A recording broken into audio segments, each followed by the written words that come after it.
My dear friends, masters and gods எல்லோருக்கும் வணக்கம். தினமும் நாம் எல்லோரும் தியானம் செய்கிறோம். தியானத்தின் பற்றி நன்மைகள் எவ்வளவு சொன்னாலும் அது நமக்கு அந்த லிஸ்ட் குறையவே குறையாது. எதுக்காக அப்படின்னா, வெறும் இந்த உலகத்திற்கு சம்பந்தப்பட்ட விஷயங்கள் நமக்கு இருக்கிற சூழ்நிலைகள் மாறுவதற்கான எக்ஸ்பெக்டேஷன்ஸோட இந்த உடல் மனம் ஆரோக்கியமாக இருக்கிறதுக்காக மட்டுமே செய்யறது நமக்கு தெரியும். ஆனா நமக்கு தெரியாத நன்மைகள் எத்தனையோ எல்லாமே இருக்கு மை டியர். இந்த உலகத்துல மட்டுமே கிடையாது, வேற எந்த உலகத்துக்கு போனாலும் சரி, அங்கே நமக்கு தேவையானது எல்லாமே தேவை நமக்கு அப்படின்னா அது தியானத்தின் மூலம் மட்டுமே. இந்த உலகத்துல இந்த உடல் எத்தனை நாள் இருக்குமோ அத்தனை நாள் வரைக்கும் தான் என்ன நடக்கும் அப்படின்ற விஷயம் நமக்கு தெரியும். மேலும் உலகங்களுக்கு போனதுக்கு அப்புறம் நமக்கு தெரியாத விஷயங்கள் எத்தனையோ தெரிஞ்சுக்க வேண்டியது இருக்கும்.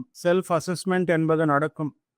அந்த அசஸ்மெண்ட் நடக்கும்போது ஒரு 1000 வாட்டி நாம் எல்லோரும் நினைக்கிறோம், இன்னும் கொஞ்சம் ஆழமான தியானம் பண்ணிருந்தா இந்த சூழ்நிலைகள் எல்லாமே மாறி இருக்குமே, நல்ல தியானம் பண்ணிருந்தால் எனக்கு தேவையானது எல்லாமே கிடைச்சிருக்குமே, துன்பத்திலிருந்து வெளியே வந்திருப்போமே, ஆரோக்கியத்திற்காக எத்தனையோ எங்கெங்கேயோ போய் சுத்தேனே, ஆனா தியானம் மட்டும் செஞ்சிருந்தால் எல்லாமே செட் ஆயிருக்குமே. முக்கியமாக நாம் எல்லோரும் தியானம் செய்திருந்தால் என்லைட் ஆயிருப்போமே.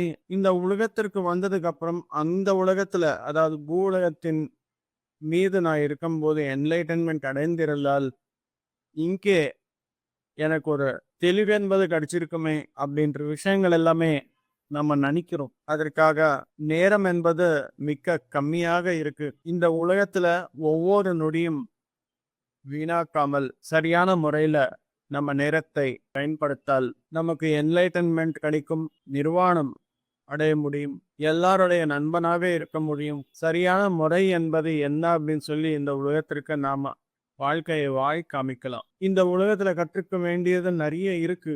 எத்தனை புத்தகங்கள் வாசிச்சாலும் இன்னும் நிறைய புத்தகங்கள் இருக்கு.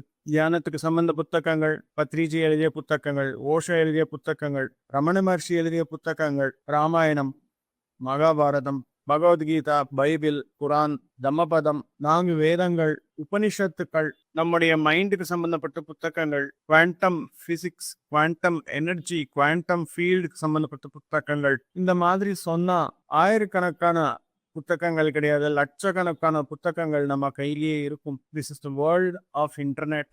நீங்க எங்க இருந்தாலும் அந்த நேரத்தில் அந்த இடத்தில் உங்க கைக்கு புத்தகம் வரும். அந்த விதமான ஒரு யுகத்துல நாம இருக்கிறோம். அதற்காக மை டியர் ஃப்ரெண்ட்ஸ், எத்தனை விஷயங்கள் தெரிஞ்சுக்கினாலும் இன்னும் நிறைய இருக்கு. ஒரு நேரத்துல இறந்த பிறகு நாம் எல்லோரும் ஸ்பிரிட் வேர்ல்டுக்கு போயிருந்தோம். அங்கே நிறைய விதிகள் எல்லாமே இருக்கும். அந்த விதிகள் எல்லாமே முழுமையா தெரிஞ்சுக்கணும் அப்படின்னா இந்த உலகத்துல நாம டிசிப்ளின்டா ஒரு ஸ்பிரிச்சுவல் லைஃப் வாழ்ந்தால் ஆட்டோமேட்டிக்கா நமக்கு விஷயங்கள் எல்லாமே அங்கே கூட புரிய வருது. நிறைய பேர் ஹெல்ப் அங்கே கிடைக்கும். இப்போது வரைக்கும் எத்தனை பிறவிகள் எல்லாமே இந்த பூலகத்துல நாம எடுத்திருக்கிறோமோ அந்தந்த பிறவியில இருக்கும் கேரக்டர்ஸ் எல்லாருமே அந்த ஸ்பிரிட் வேர்ல்ட்ல மீட் பண்ணுவாங்க. இந்த பிறவியில உங்களுக்கு எத்தனை பேர் நண்பர்கள், ரிலேட்டிவ்ஸ் இருக்கிறார்களோ, கடந்த பிறவியில வேற வேற ஆன்மாக்கள் எல்லாமே உங்களுக்கு ஃப்ரெண்ட்ஸாக, ரிலேட்டிவ்ஸாக இருப்பார்கள். அந்த மாதிரி போத்துவர்க்கும் எத்தனை பிறவிகள் நாம எடுத்துள்ளோமோ அத்தனை நண்பர்களும் அத்தனை ரிலேட்டிவ்ஸ்களும் எல்லாருமே அங்கே அந்த ஸ்பிரிட் வேர்ல்ட்ஸ்ல மீட் பண்ண முடியும். சில பேர் ரிப்பீட்டடா நம்முடைய வாழ்க்கையில் வந்திருப்பார். சில பேர் புது ஆன்மாக்கள் எல்லாமே நம்முடைய புக் ஆஃப் ரெக்கார்ட்ஸ் படிச்சு இந்த ஆன்மா வாழ்க்கை முறை என்பது கிளீனா இருக்கு, இவங்க கூட நான் இருந்தால் நான் எனக்கு ஏதாவது என்லைட்டன்மெண்ட் கிடைக்குமோ அப்படின்னு சொல்லி அவங்க வந்திருப்பார்கள். ஒவ்வொரு பிறவிலையும் புது புது ஆன்மாக்கள் புது புது நண்பர்களாக நம்ம கூட பயணம் செய்வார். கடைசி பிறவியில் நாம நிர்வாணம் அடையும் போது கோட்டிக்கணக்கான ஆன்மாக்கள் நம்முடைய நண்பர்களாக இருப்பார். மேல உலகங்களுக்கு போனதுக்கு அப்புறம் இத்தனை நண்பர்களும் நமக்காக காத்துட்டு இருப்பார். இந்த விஷயங்கள் எல்லாமே ஒருத்தர் பார்த்த உடனே இவர் யார், இவர் கூட நான் எதற்காக இருக்கிறேன், என்ன செய்வதற்காக இந்த நேரத்தில் இந்த உலகத்தில் நான் இருக்கிறேன் இவர் கூட அப்படின்ற விஷயம் நாம அறிந்துக்கணும். அந்த விஷயம் அறையணும் அப்படின்னால் அது தியானத்தின் மூலம் மட்டுமே சாத்தியமாகும். இந்த உலகத்துல யாருக்கு என்னென்ன சேவை என்பது செலுத்துமோ அது எல்லாம் செலுத்தால் மேல உலகங்களுக்கு போகும்போது நாம ஒரு என்லைட்டன்ட் மாஸ்டராக போக முடியும். அங்கே போனதுக்கு அப்புறம் சில கைட்ஸ் எல்லாமே இருப்பார் நமக்கு. அவங்க எப்பவுமே அந்த ஃப்ரீ வேர்ல்ட்ஸ்ல எல்லாமே யாரும் எதுவும் பேச மாட்டாங்க. பட் ஒரு சின்ன விஷயம் என்ன அப்படின்னா, இவங்க இன்னும் நல்ல பூவுலகத்துல வாழ்க்கை வாழ்ந்திருந்தால் இந்த விதமான சூழ்நிலை உங்களுக்கு வந்திருக்காதா அப்படின்ற ஒரு விஷயம் சொல்லுவார். அதாவது இன்டைரக்டா என்ன சொல்லுவார் அப்படின்னா, உன்னுடைய வாழ்க்கையை நீ நல்லா வாழ்ந்திருந்தால், அதாவது இந்த பிறவில நீ போகும்போது எந்த பாத்திரத்துடன் இணைந்து நீ வந்திருக்கிறியோ அந்த பாத்திரத்திற்கான தர்மம் நீ பண்ணிருக்கிறியா அப்படின்ற விஷயம். ஒரு ஃபுட்பால் பிளேயராக நாம ஷைன் ஆகணும் அப்படின்னு சொல்லி இந்த பிரிவுல வந்திருந்தால் உன்னுடைய லட்சியமே ஃபுட்பால். அப்பன்னும் போது அதுல இருக்கிற கஷ்டங்கள், சுகங்கள், துன்பங்கள் எல்லாமே ஈக்குவலாக பார்க்கக்கூடிய ஒரு தன்மை இருந்தா மட்டுமே அந்த ஃபுட்பாலுடைய விளையாட்டு அப்படின்றத நம்ம கரெக்டா பிளே பண்ண முடியும். எந்த விதமான ஒரு சரி இல்லாத பார்வை நமக்கு இருந்தால் அந்த ஃபுட்பால்ல வெற்றி என்பது கணிக்காது. அந்த மாதிரி நாம எந்த பாத்திரத்திற்காக வந்திருக்கிறோமோ அந்த பாத்திரத்திற்கு சரியான தர்மம் என்பது செய்யணும் அப்படின்னா நம்ம பத்தி நமக்கு முதல்ல கிளியரா தெரிஞ்சுக்கணும். தெரிஞ்சால் ஆட்டோமேட்டிக்கா என்ன செய்யணும் அப்படின்ற விஷயம் தெரியுது. என்ன செய்யணுமோ அது செய்தால் நமக்கு அற்புதமான அனுபவங்கள் கிடைக்கும். அந்த அனுபவம் தான் ஞானம். ஒவ்வொரு அனுபவம் வரும்போது நம்முடைய சஹஸ்ராரால ஒரு பெட்டல் ஆட் ஆகும்.